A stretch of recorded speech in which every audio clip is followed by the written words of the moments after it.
Vous savez, vous n'allez pas faire des leçons de citoyenneté à qui que ce soit. Vous êtes le carburant de la désespérance. Vous savez ce que vous êtes en train de faire là? Vous êtes en train de mettre du confusionnisme à des gens qui ont utilisé courageusement le bulletin de vote contre l'extrême droite pour tenir la démocratie. Il faut que vous entendiez la colère populaire. Thomas Vacheron démasque l'imposture d'un député macroniste en plein direct. Le secrétaire général de la CGT, Thomas Vacheron, a été invité sur le plateau de BFM TV afin de débattre sur le futur Premier ministre de la République. Face à lui, le député macroniste Antoine Armand, qui récemment élu grâce au désistement d'un candidat NFP, affirme que le Front populaire gagnant des élections législatives n'est pas légitime pour que l'un de ses membres occupe le poste de Premier ministre. Un raisonnement lamentable selon le secrétaire général de la CGT qui, comme vous allez le voir, ne va pas aller de main morte pour dire ces 4 vérités au député macroniste Antoine Armand. Il y a beaucoup de gens qui nous regardent qui ont une petite pension de moins de 1000 euros. Vous savez ce que c'est que vivre avec moins de 1000 euros? Vous ne pouvez pas écraser la démocratie sociale. Vous avez été obligé de reculer sur la question de l'assurance chômage jusqu'au 30 septembre, puisque ça vient d'être annoncé. Il faut l'abroger aussi. Ça ne peut pas être toujours les mêmes qui se lèvent le matin, qui gagnent des faibles salaires et qui subissent tout le temps la situation. C'est d'ailleurs pour ça qu'ils votent le plus extrême droite, parce qu'ils sont trahis, tronqués systématiquement. Antoine Armand, Je commence à avoir l'habitude. Depuis 2000, la CGT cheminot a fait grève 20 fois, chaque Noël, à part un. Donc, si vous voulez, la nouveauté n'est pas totalement présente. Que vous vous proposiez de venir menacer ou intimider des élus devant l'Assemblée nationale parce que vous aimeriez que le gouvernement d'extrême gauche que vous soutenez arrive plus vite au pouvoir, ce n'est pas non plus très surprenant. Moi, j'ai beaucoup d'électeurs chez moi du Rassemblement national qui m'expliquent la CGT, c'est plus possible parce qu'ils sont sortis de leur rôle. Et donc, je pense que tout le monde, nous les premiers, mais que tout le monde dans l'état dans lequel est la démocratie doit se remettre en question et que vous pourriez aussi contribuer à le faire. Vous imaginez ce que vous êtes en train de dire?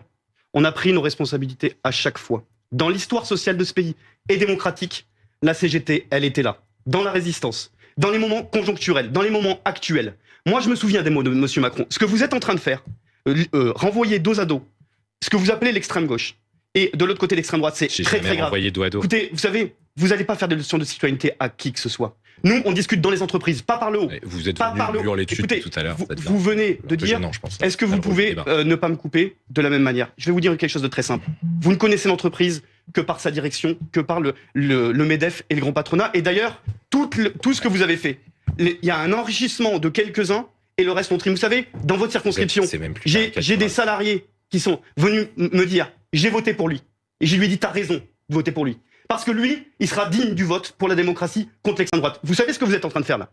Vous êtes en train de mettre du confusionnisme à des gens qui ont utilisé courageusement le bulletin de vote contre l'extrême droite pour tenir la démocratie. Il faut que vous entendiez la colère populaire. Moi, je voulais vous dire simplement, vous savez, vous parlez des problèmes des gens, monsieur le député. Vous êtes élu de la République.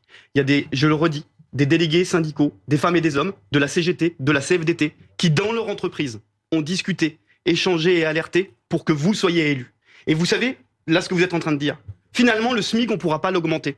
Finalement, les retraites, on ne va pas revenir dessus. Finalement, les salaires, on ne pourra pas les indexer sur les prix. Et finalement, les petites pensions, on ne pourra rien bouger. Ben, vous savez, vous êtes le carburant de la désespérance. Et nous, on dit, contrairement à ce que vous venez de dire, c'est que non, tous les économistes ne disent pas ce que vous dites. L'Allemagne a augmenté le SMIC de 24%. Il n'y a pas moins d'emplois. Au contraire, ça crée de l'emploi. Je continue.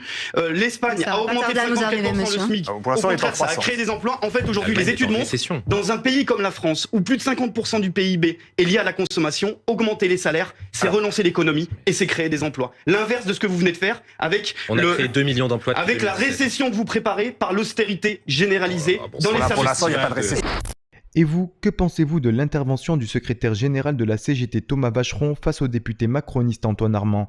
Donnez-nous votre avis en commentaire. En attendant, rejoignez-nous, soutenez l'information Break News.